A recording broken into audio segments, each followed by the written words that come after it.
All right, I mentioned last time that we were going to spend several days talking about logarithms. So this is day 2, and we're specifically going to talk about some properties of logarithms. A reminder, you've talked about specific properties with me before. We talked about properties of exponents. When we talked about what logs were in our last class, we actually talked about the fact that it was a way of solving an exponential equation for the variable. And the variable then would be called a logarithm. So when we talk about log base a of x, we're really talking about an exponent. And since we're talking about exponents, we already know that we have properties of exponents. And so those properties of exponents are going to naturally bleed into what properties of logarithms are. So when you look at these and as we work and you feel like this feels sort of familiar, that's going to be why, is because they're coming directly from properties of exponents.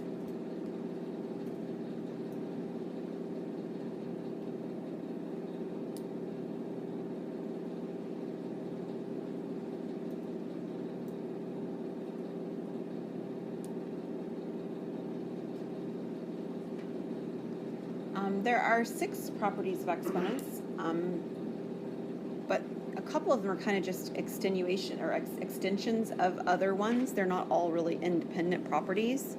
The first 2 actually feel the most like exponential rules if you were to take a look back at those particular properties we discussed before. You'll notice that you have the same base here, right? Base A on all of them. If you don't have the same base, you can't be combining them. But when you have log base a of m plus log base a of n, it's actually the same as the log base a of m times n. And that should kind of make sense. Again, from properties of logarithms, you have the same base, and they're multiplied.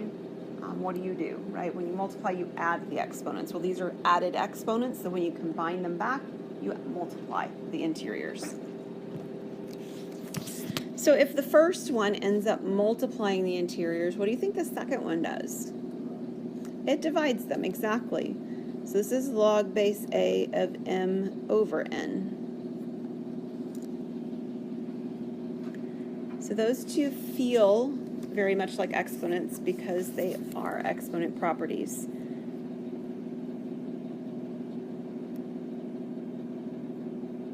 On the third one, it's actually telling you have a number in front of a log. So a coefficient or a value in front of the log is actually the same as having an exponential on the interior of the log.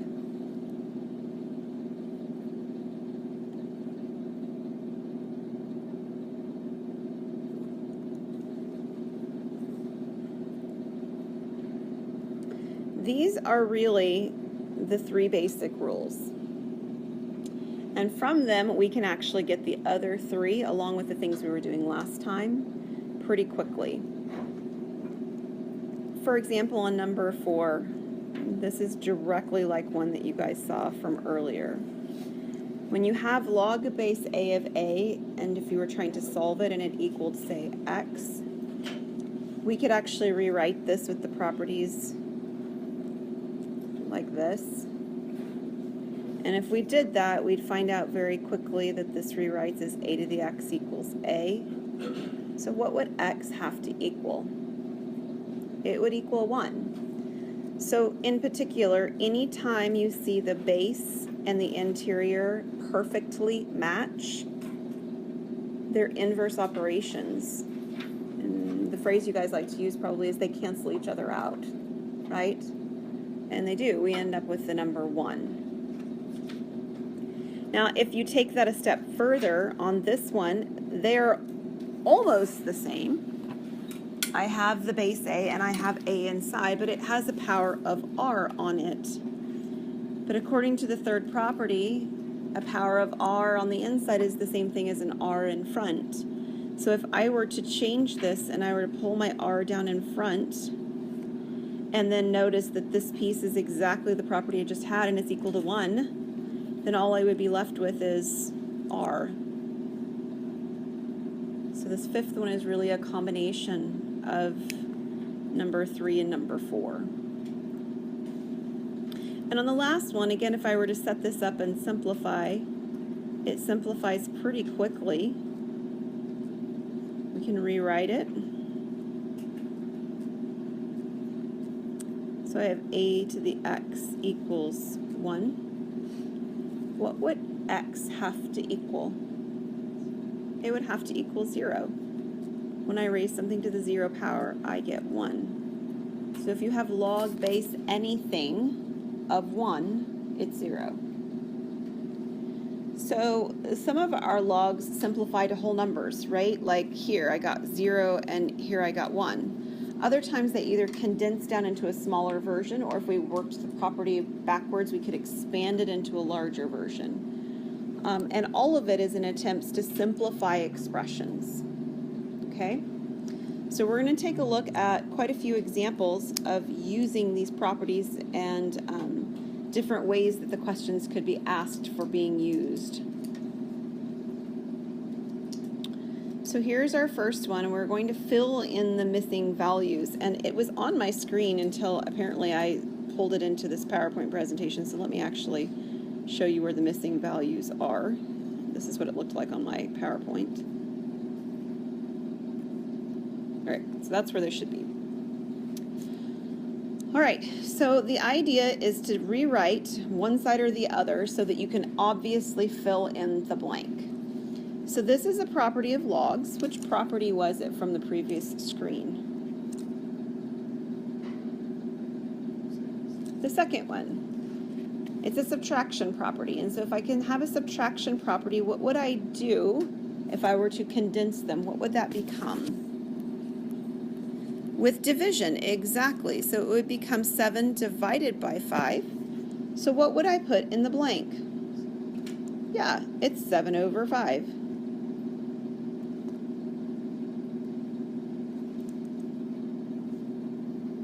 Okay.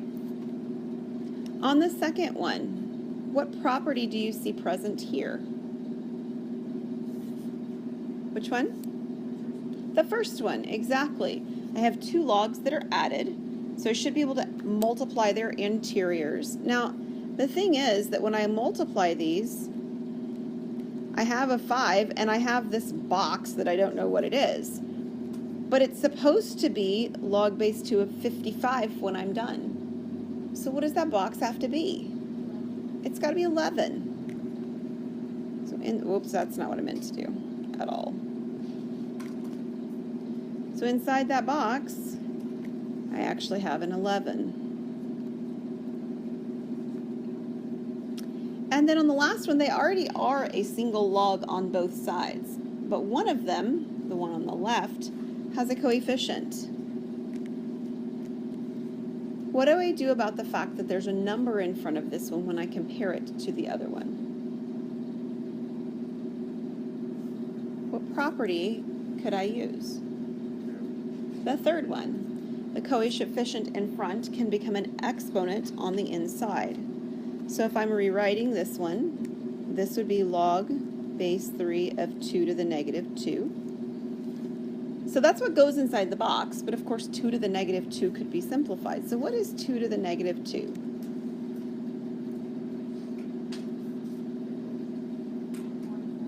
It's 1/4. So the negative would make it 1 over 2 squared, and 2 squared is 4. So I have 1/4 in the box.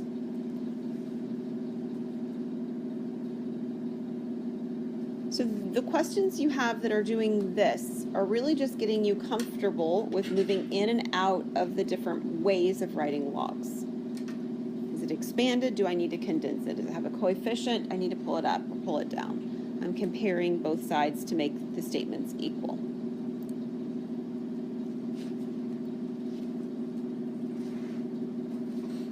So in the next set, we're actually going to simplify till we find a finalized answer. We're trying to evaluate.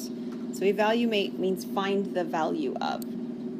So you'll notice on this one we have ln. We talked about ln last time. Do you remember what it means? Right. So it's just a log. It's a log with a base of e. So if it helps you to see it, in fact, I think I'll write it out for the sake of having done so, at least on this problem. I really have log base e of e to the 5 minus 8 times log base e of e squared.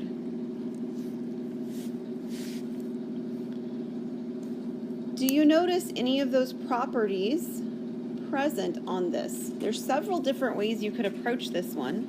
There is one way that's the quickest approach, though. Any of those properties look like good ones to try? The which one? The second one, I have subtraction. The second, oops, there's my one. Subtraction, definitely a possibility to try. And we could use that. The only way we could use it, though, is if I have coefficients of 1, and right now I have a coefficient of 8. So I can't use it first. The fourth one. Let's see, the fourth one is log base a of a is equal to 1. And I have log base e of e's, right? But again, I can't use that one first because each of the e's on the inside have exponents, right? So it doesn't look exactly like number 4. I could use it, but I couldn't use it first.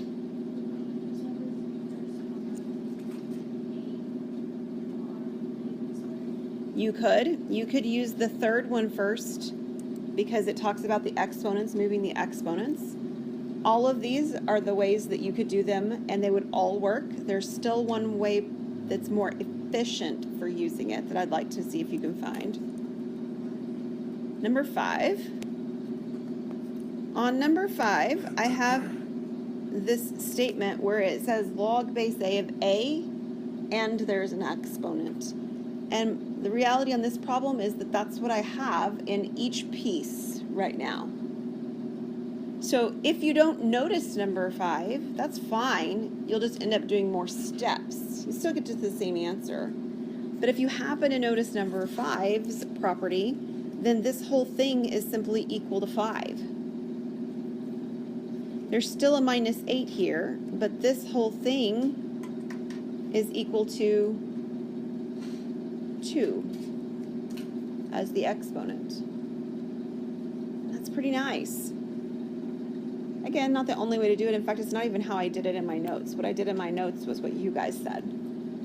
I went through more steps. But when I'm standing up here, I'm thinking, oh, you know what? There is actually a really nice way to do this that's shorter. I want to make sure I show you the shortest way if you're interested.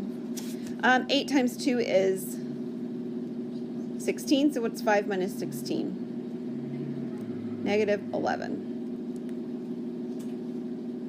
Whole number answer at the end. Well, not whole number, but integer answer at the end. Part B, however, has a little bit less going on. What is the really only property that applies on part B? Yeah, property number 1. It says that if I have 2 logs that are added together with the same base, which I do, what will I do with the insides of their logs? I'll multiply them. Now I'd like for you to make sure that you're writing this out so that the only thing that shows multiplication is the 18 times 2. This should not say log of 18 times log of 2. It's not what it is. It's 18 times 2. So what is 18 times 2? 36. Now, there's no variables here, correct? There's no letters. I've got a 36, I've got a 6. I stand a chance, at least, of being able to simplify this further, and there's at least 2 ways that I could do that. One way I could do that is what we did in the last section of material that you just turned in. I could set this equal to x, and I could rewrite it with a scorpion tail. And if I do that, I would get 6 to the x equals 36. What would x have to be to make that true? Not 6, 2. You'd have to multiply it by 6, which is what you're thinking, Megan. Yeah, I'd need to square it. So I would multiply by 6, x would be 2. That's one way to do the problem. Another way to do the problem, if you happened to recognize it, is to recognize, in fact, that 36 is 6 squared. And then I can use that same property number 5 so that this whole thing is a 2 because the log base 6 of 6 match. So it's another way of thinking about it. No matter how you think about it, you have to know that 6 squared is 36, right? Like that's a necessary part. All right, the next two examples are either expanding things out or condensing them down. And this is a precursor to us being able to solve equations. That's why we're doing it, in case you're like, well, where is this leading? It's leading to solving equations. So on this one, we're going to expand, which means that when we're done, we shouldn't have any exponents. They should all say log of this, plus or minus log of this, plus or minus, lots of pluses and minuses, logs. But we're going to have a whole series of logs. Yes, sir? It's x equal 2. I was saying that this piece actually equals the number 2. Yeah. So all of that is equal to 2. The answer is 2. So you could write it like all the log stuff equals 2 or x equals 2? Yeah, just because on this way I did it, I defined an x. So if I introduce an x, then sure, I can call it x equals 2 at the end. If I don't introduce an x, like if I do this route over here, there's not an x to talk about, then there's just no x at the end because there wasn't an x in the problem, I mean, originally. Yeah. Okay, so on this log, letter A, what's going on inside of my log? What operation? Division. And since there's division going on, the only division property here looks like this, right? Log base A of m over n. See, equations are cool things. Equations means I can take what's on the left and rewrite it as what's on the right, or I can take what's on the right and I can rewrite it as what's on the left. So I'm going to be using our property from the right to the left on this one, okay? I want to rewrite this with the parts that are divided, separated into 2 logs. So the first thing to do is to rewrite this as log of x. Notice there's no base here, like there's not a subscript. So what is the subscript? It's 10. And then I have minus log of z to the 5th. Okay, first thing, separate them into 2 pieces. The second issue after I've separated them is the fact that I actually am not supposed to have any exponents either. So one of these, the second one, has an exponent. How could I rewrite it so that that 5 is not in the exponent position? I can write it as a coefficient in front of the log. That's the third property. So my final answer ends up becoming log of x minus 5 log of z. If it helps you to rewrite it with like writing in the base 10, you can, but you don't have to. So this would be completely expanded form. Now part B is very interesting because what do you see happening underneath that, or inside of that log? I have a square root. So square roots can be handled as exponents, and we talked about that last time. So there's several options here. I'm going to present one option and then I'll show you another one in case you don't like the first one.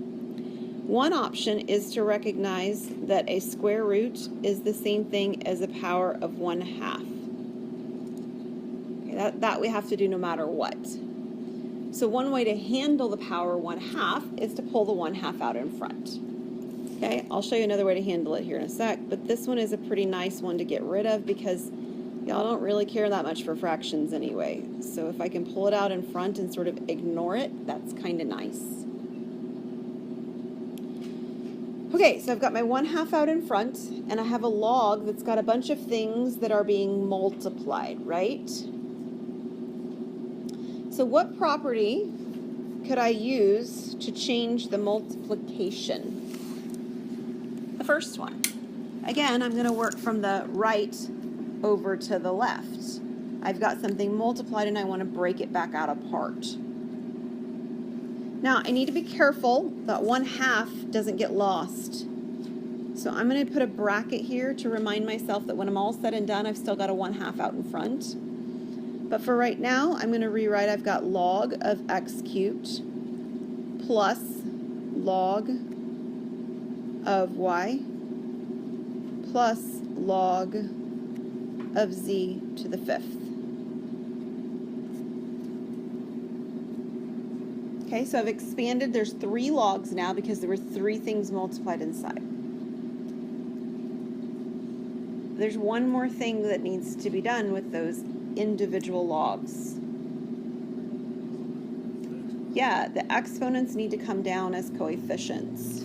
And there's two of them that have that happen. So I have a 1/2 here. So I have 3 log x plus log y plus 5 log, was it 5? Yeah, 5 log z.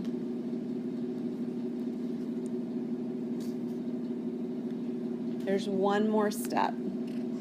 What do you think it might be?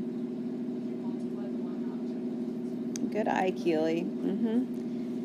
This 1/2, that's terrible. Let me use a yellow or something bright. How about that? That 1/2 needs to be multiplied to all of the coefficients inside. So 1/2 times 3 is 3/2. So it's 3/2 log x. Plus, the next one, there's not a number written there, so it's an understood one, so it's 1/2 log of y. Plus, and then 5 times 1/2 is 5/2 log z. Okay, so this is one way of doing it that kind of ignores the 1/2 for a while.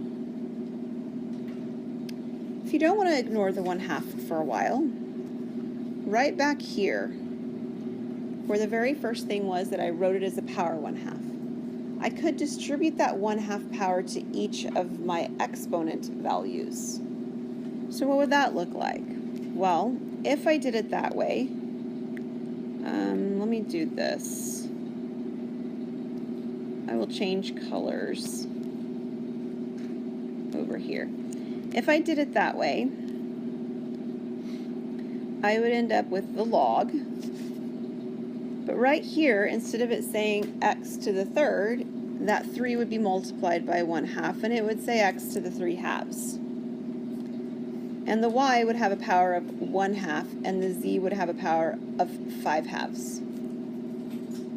I would still separate them into 3 separate logs, and then I would still bring the exponents down in front. I'm just doing it sort of in a different order. And I end up with the same answer either way. So it just depends on whether you want to distribute the number 1/2 at the end or at the beginning.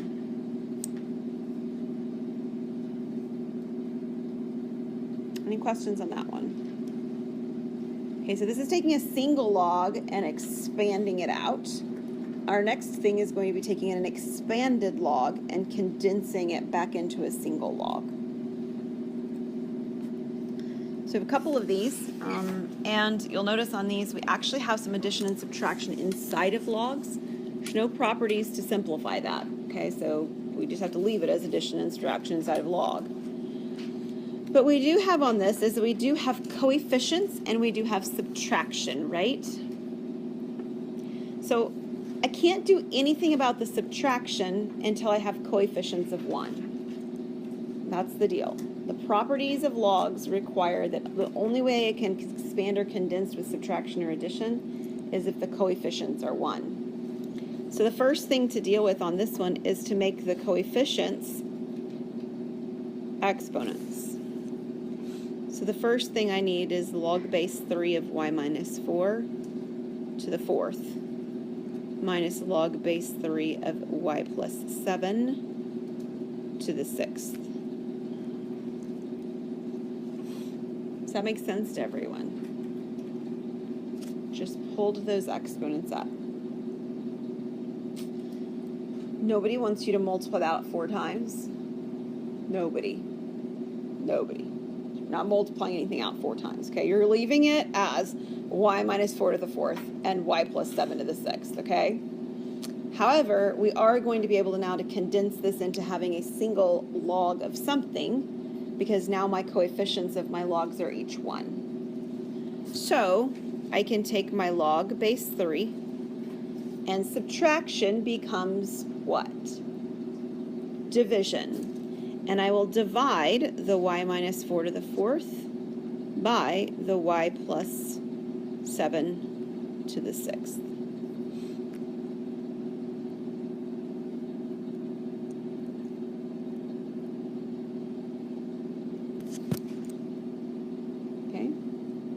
That's it. There's nothing else that can be reduced or simplified. I can't simplify the fact that there's subtraction inside of my log. I'm done. It is condensed as far as it can be. Part B is a little trickier. I'm going to make this just a little bit smaller. Here we go. Because there's a 2 at the beginning of everything to start with here, right? At least the beginning of part of it. So this is kind of like what happened in the other problems where there's a couple of different ways I could deal with that. Maybe one of the most natural ways to deal with it is to go ahead and distribute it from the beginning though. Okay, so if I distribute that from the beginning, I have 2 log base 4 of 2 minus 8 log base 4 of y. And then I have plus 3 log base 4 of x. Okay, addition and subtraction of logs definitely going on here, but before I can deal with that, I need coefficients of 1. So my coefficients are all going to become exponents first. So we have log base 4 of 2 squared minus 8, I'm sorry, not 8, log base 4 of y to the 8th plus log base 4 of x cubed.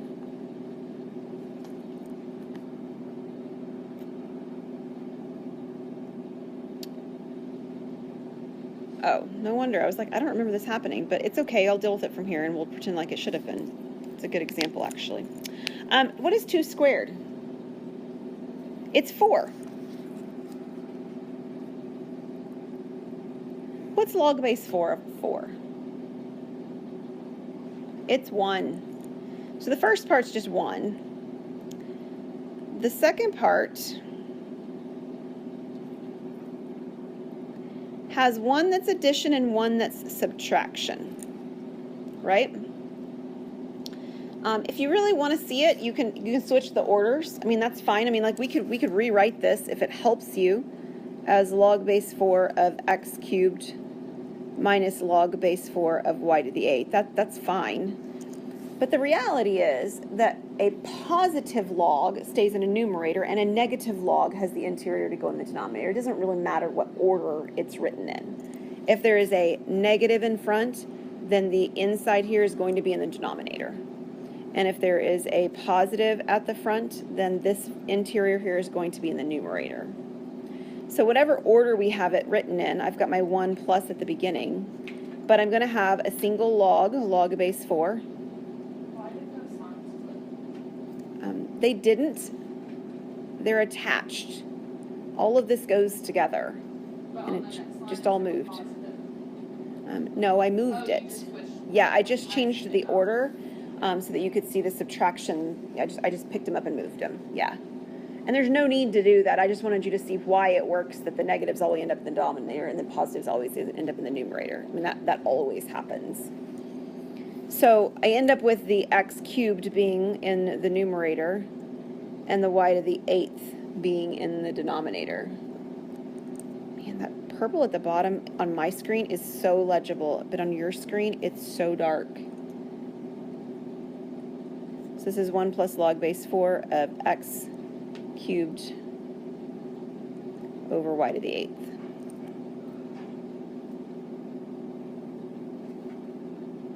Is that okay? All right. One last property. This is the change of base formula. I mentioned last time that your calculator does not directly let you input log base 3 or log base 7. It only lets you input log base 10, which is the common log, or log base e, which is the natural log. And the reality is that that's all it needs to do, because you can change the base yourself and then use the calculator to approximate if you need to. And this is how you do it. These are two formulas that are the same, really. One of them's changed into common logs and one of them's changed into natural logs. And it allows you to use your calculator to calculate the other bases when you have another log with a different base, or have a log with a different base. So if you have log of base a of m, it's the same as log of m over log of a, or natural log of m over natural log of a. And just for fun, when we do our example, I'm going to split the class, and I'm going to have half of you guys use logs, and the other half use natural logs, so that we can confirm that you're going to get the same answer. You guys good? All right, last problem for today. We're going to use the change of base formula to compute the following. Log base 6 of 1/3. So the first thing you have to do, what you're going to show me that you have done, is to show me the step that rewrites. The step that rewrites says, if I use common logs, that this will be log of 1/3 divided by the log of 6. Or if I use natural logs, it will be the natural log of 1/3 over the natural log of 6. Okay, so I don't care which one you use, it really does not matter at all, but both actually will give you the same answer. So from Karen over this way, I'm going to need you guys to enter the first one, log of 1/3 over log of 6. And then from Preston over to your right, over here to Megan, I want you guys to enter natural log of 1/3 divided by natural log of 6. We will approximate to 3 decimals for this one. If your book never, or if your questions don't ever indicate what you're approximating to, 3 is what we use. So that's why we're going to do 3. So once you have it, just kind of flag me, let me know. Did you get it? Got an answer? You've got an answer over here? Do you have an answer over here? Okay, so from this side, what did you have as your answer for this approximation with 3 decimal places? You want to do it, Lauren? -0.613. Okay, and how about this side? What did you guys end up with? Fabulous. So it should work out the same, and it did. So the value we actually end up with is -0.613. All right, so I was asked whether or not you needed to do success center times this week. And the answer is yes. If you can remember and think to do it and send it to me on Friday, fantastic. If not, I'll get it the Monday after Thanksgiving. I'm not terribly worried about getting it from you. But I definitely want you to do it. I could just say you really should be there like twice as much because we're canceling class. I'm not going to make you do that. But I strongly encourage you to go do that because I won't be around to be able to be in class to answer some questions that you may have.